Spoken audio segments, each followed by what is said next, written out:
আসসালামু আলাইকুম viewers, welcome to another video. পাখিরহাট YouTube চ্যানেলে আপনাকে স্বাগতম। কে কোথা থেকে দেখতেছেন দয়া করে চ্যানেলটি সবাই সাবস্ক্রাইব করে দেবেন এবং আপনারা কে কোথা থেকে দেখতেছেন দয়া করে কমেন্ট করে জানাবেন আমার পাখিগুলো আপনাদের কাছে কেমন লাগে এবং কেমন আছে। তো মাশাল্লাহ খুবই ভালো।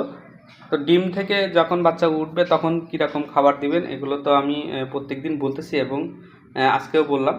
তো ডিম থেকে যখন কবুতরের বাচ্চা দিবে তখন তাদের নরম খাবার দিতে হবে এবং ভালো জাতীয় খাবার তাদের দিবেন, কোনো ফাঙ্গাস পড়া খাবার তাদের দিবেন না, কারণ তাতে বাচ্চার অসুবিধা হবে এবং কোনো শক্ত জাতীয় খাবার দিবেন না যাতে বাচ্চার অসুবিধা হবে। তো 2 সপ্তাহ আপনি ভালো খাবার দিতে হবে, কারণ হলো বাচ্চা যখন একটু ম্যাচিউরড হবে তখন আপনি হলো আপনার রেগুলার খাবার দিতে পারবেন। তো আপনি এই মানে মিক্সার খাবার খুব নরম জাতীয় খাবার দিবেন।